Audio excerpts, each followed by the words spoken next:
Morning. This is David Neese with EV World, where we bring the latest on electric vehicle technology and with everything green that's going on. And the news we provide is for entertainment purposes only. I want to welcome Bill Moore here with me today. How's it going, Bill? It is going great. Thank you very much. Appreciate it. Always good to be here. We're broadcasting from sunny Omaha. So, Yeah. sunny Omaha. Yeah.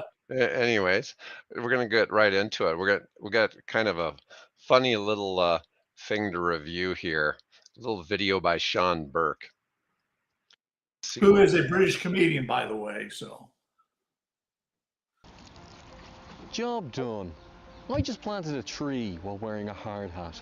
You see, here at Snake Oil, we're doing our bit. The same way we might kiss you on the forehead, or choking you to death. We're putting the con back in conscience, as the majority of our marketing features green energy, while the minority of our investments employ it. But look, we know what bikes are. Now gaze upon these crisp video clips of renewable energy sources, proving once and for all that we are investing heavily in stock footage. Oh. We're also planning to invest in carbon capture technology that we just sort of hope will exist one day. Which is why we're also planning to invest in magic wands, genie lamps, and wishing wells.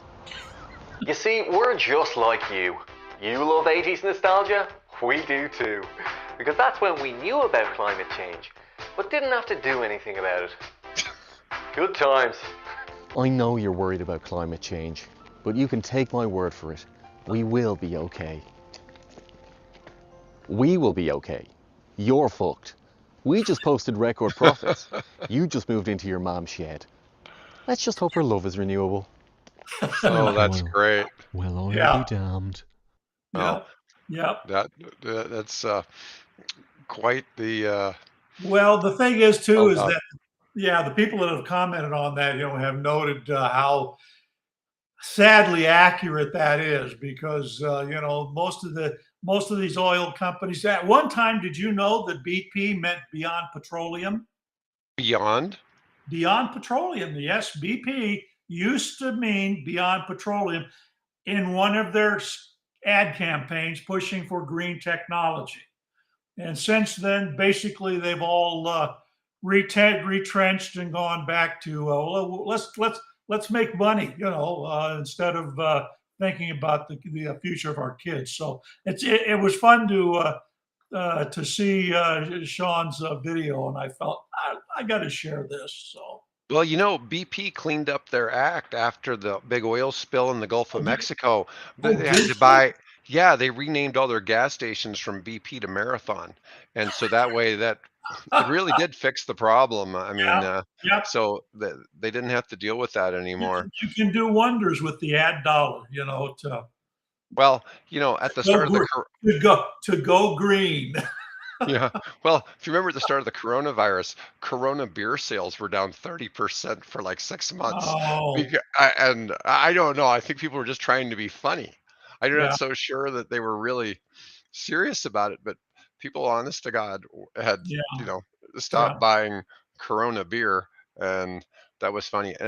Which was really odd was because alcohol sales were really up during that period Oh, yeah, because people absolutely. were staying Yeah, at home. staying at home. Anyways. Yep, drinking their worries away. Yeah. So next, we're going to talk about electric vehicle regulations and Yeah. laws a little bit. Probably not as exciting as the last little bit, but it's still Well, it's important because this does also come down to money.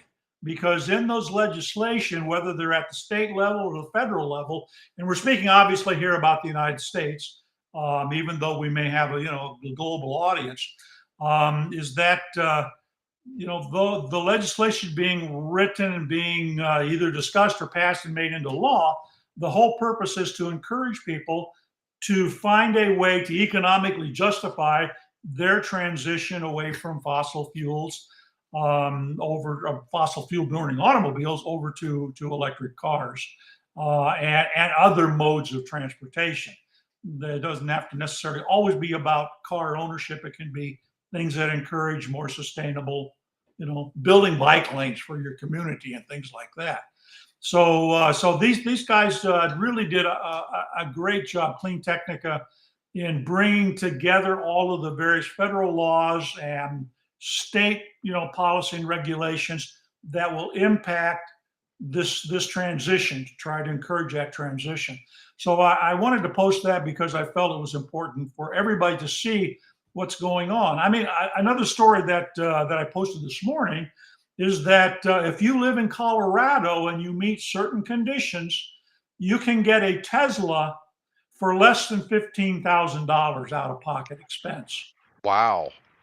And that's all because of these regulations and policies that are being enacted on a either state by state basis or on a national federal level. How did that math work out? Well, Was it a used Model 3 over $25,000 with the federal $4,000 yeah, and then a you'll big have to. Yeah, Colorado? I did not delve too deeply in it because I had obviously a deadline to get on the air here with you. So I thought, Yeah, no, I understand that. yeah, I I'll may post do it, a separate but video about that. there have been other stories, over the last several weeks here that are showing that Colorado is doing a lot to encourage people to get rid of that gas guzzler and go over to electric. Well, let's look at a couple of these new laws here, and this is here on cleantechnica.com. Let me see. We got this Advanced Clean Cars 2.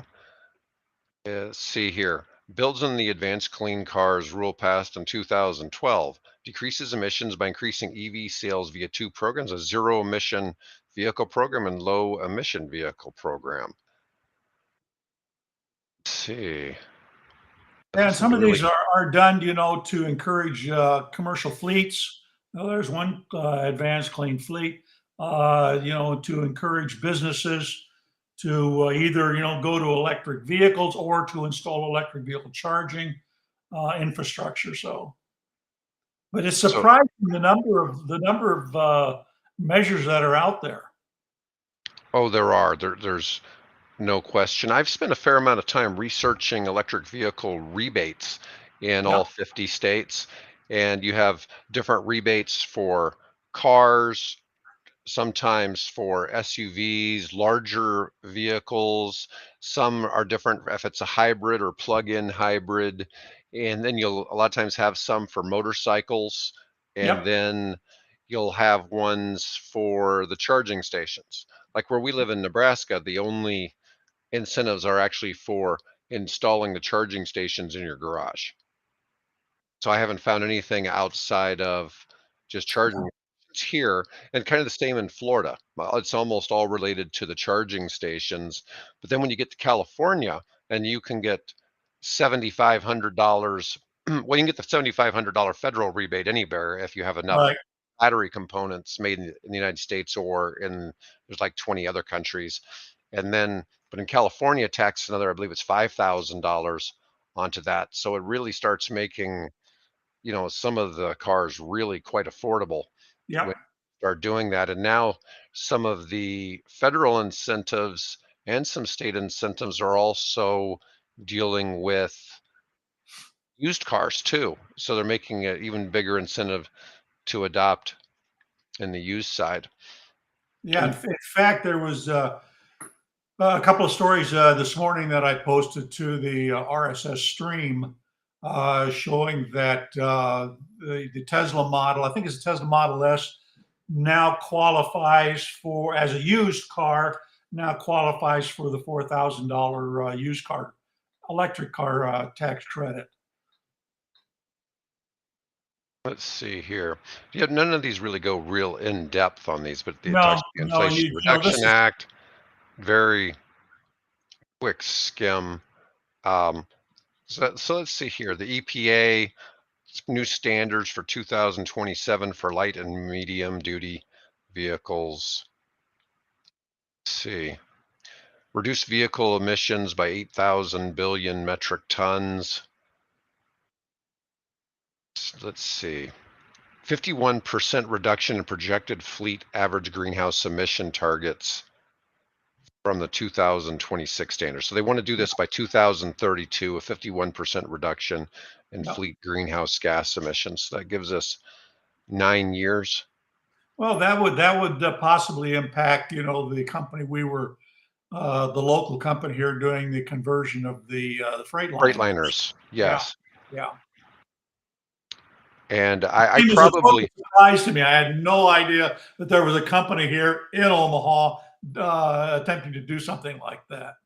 I will eventually interview the CEO of that company of Principal Solar and discuss that because the Principal Solar owns that local company. Yeah, Um, let's see here.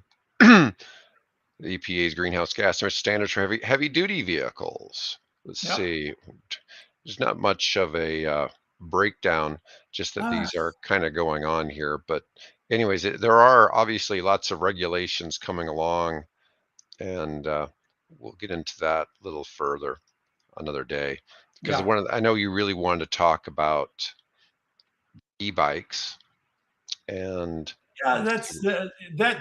You know, I have been riding e-bikes now for well past 20 years. I think I got my first e-bike in like 2000, 1999 or 2000 or something like that. Um, and I literally got a text message yesterday from my brother who is retiring from a career with in the airline industry, asking me about what electric bike he should look for. nice. Which was pleasant surprise because that he's only now starting to think about that, and so there are efforts being made, incentives being made to encourage people to think beyond the car, because most of the trips that we travel on a day by day basis can be done easily on a bicycle, to be honest, particularly an electric bicycle, because most trips that we take, I think, was 80 something percent of all trips are under 2 miles. It's Oh, it's wow. some number, like could be 5 miles. I don't remember exactly what the cutoff is, but that's 5 miles. I take my bike, I go over to the trail over here, I ride around the trail around the lake and back is exactly 5 miles, and it takes me half an hour, of nice, pleasant driving if I don't run into the mountain lion that we have Yeah, prowling, it's so funny. prowling the neighborhood. You know that because you're not that far from me. Yeah, it keeps popping up at 114th and Q on the same person's Ring doorbell Yeah, camera. And so I don't know if they're putting cat food out for it or whatever, but it's definitely a full-size mountain lion. that's The a full size theory is mountain lion. Yeah, that it's a but male that got chased out of its territory by a younger male.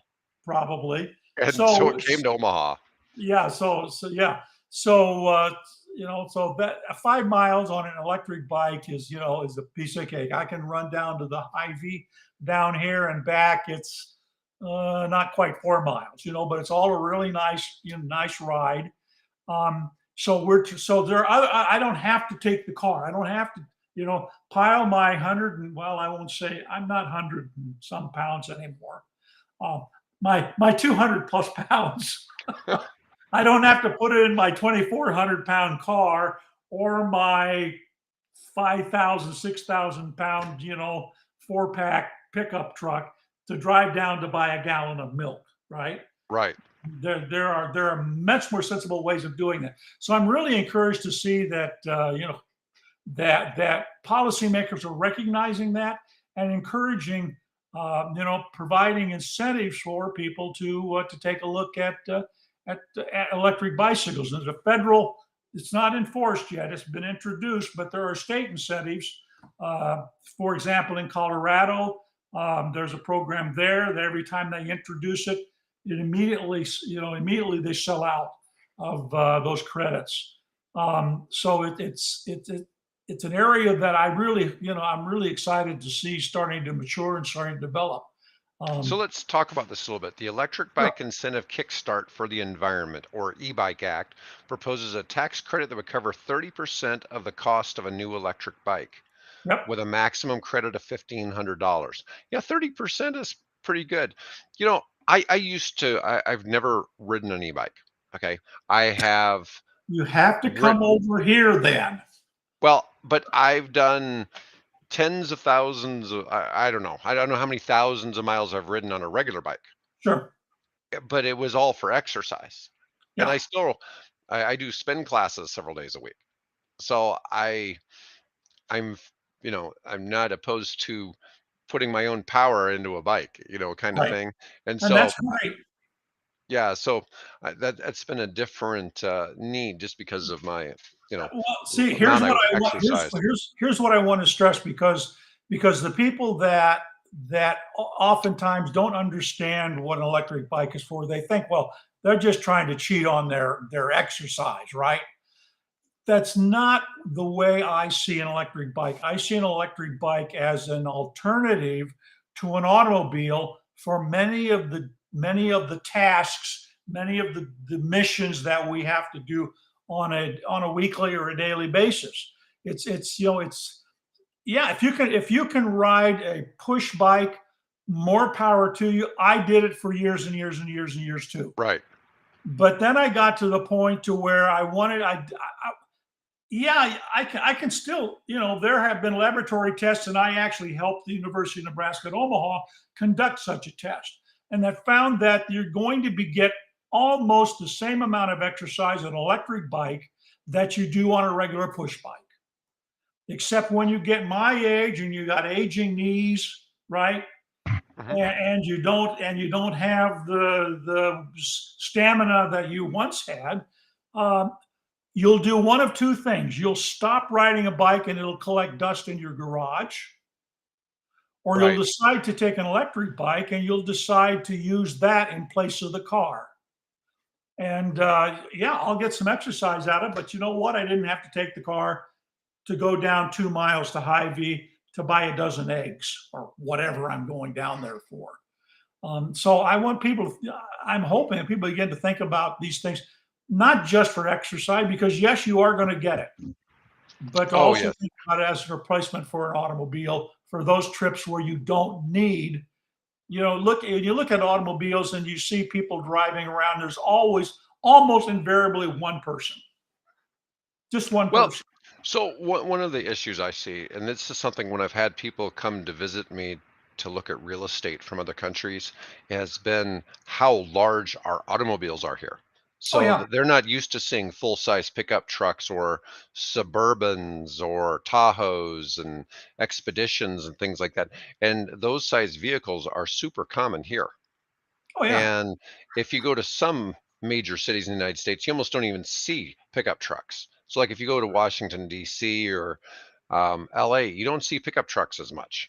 But in this part of the country, you see the larger vehicles. And I think this is one of the problems actually with adoption in a lot of the electric vehicle segment in the United States is that people like larger vehicles, and the larger vehicles are where the price premiums tend to be in the electric vehicle space, whereas the vehicles like we were talking about earlier, the ones that are more affordable and that really are super attractive when you add in the rebates, tend to be the smaller vehicles. And I think even here, I look at the lack of use that disappoints me on the Bellevue, Nebraska bicycle lanes along Fort Crook. Hmm. And it's like I've almost never seen anybody even use No. them to the point where they took them out. Yeah. And it was sad. It was awesome to see it happen, but it's sometimes it's just hard. You've got to find ways to make people trend to make it normal to ride a bicycle to the store or an e-bike to work. And that's the fight, is getting people to understand that it can be normal and safe, so that there's more than one issue there. My wife, we went down to Lowe's. They had some material down there that I wanted to purchase, some barbecue pellets, because those Hmm. barbecue pellets happen to make a really nice substrate for growing mushrooms. And I'm beginning to experiment with gourmet mushroom cultivation. So I went into the garden center. As I was walking out the garden center, I noticed that there's a really nice electric bike parked there. It was chained to the fence around the garden center. So I asked the lady, well, who is that? She says, well, that's one of the employees here. That's what he rides to work. And I thought, wow, that's fantastic, right? And then I went over to what was it, a month or so ago, to a Hy-Vee. I think it was Hy-Vee, and it's the same thing there. That she has an electric bike. She loves her electric bike. I think she lives in sort of where your neighborhood is, but she works, down on the Shadow Lake Hy-Vee, and she just didn't feel comfortable riding an electric bike, although there is a good bike lane. So a lot of this just simply has to do with our reprioritizing where we build our infrastructure. And of course, what that generally means is taking space away from cars and giving it back to bicycles. Most people don't realize that the reason we began to pave roads in cities was to provide a surface, and between cities was to provide a solid surface for the bicycle riders of the late 1890s. It was the Oh, bicyclist wow. organizations that began to pressure them because they didn't want to ride these dusty, often muddy roads that went between towns. So they began to organize. This is the American Cyclist Organization or something like that. Began to pressure them and say, we want these roads paved so we can ride our bicycles, around town and out into the countryside. That's how we began to pave the roads. And then, of course, once we began to get paved roads, well, that just paved the way for Henry Ford and the Model T and all those cars. And so then that grew. So gradually, what started off as something to encourage cycling in the 1880s and the 1890s eventually gave way to our, 10-lane wide superhighways for automobiles and trucks.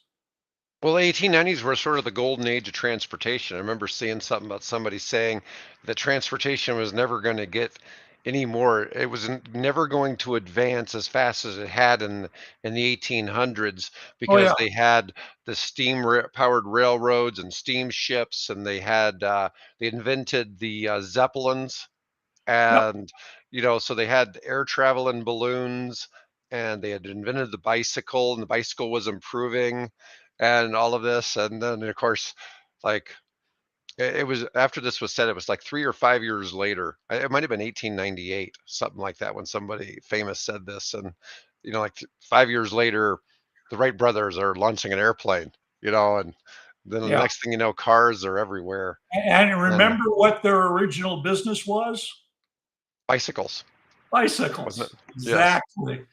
And of course, a lot of the early pilots, and Glenn Curtis, for example, was a motorcycle racer, and all those motorcycles were bicycles that they'd hung, gasoline engines on. Speaking of steam, ran my pressure cooker for the first time yesterday, Hmm. and I had to pasteurize this material I was making, and I really got a good lesson in the power of steam, because once I turned the power off, the heat off, and then finally, pulled the little control plug off the top of it, that steam shot out of there, and I immediately thought, oh my God, now I understand why steam was so important as a power source.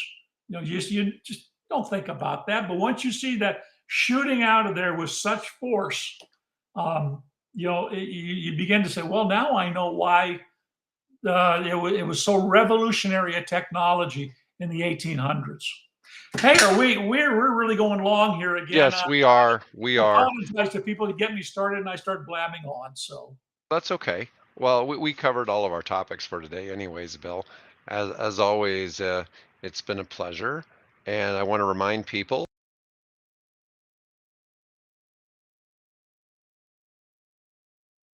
subscribe and ring the like bell. subscribe, and ring the bell. Yes. So, anyways, that gives us a little extra there. All right, so we're gonna go ahead and end the stream for today. We appreciate everybody Okay. listening.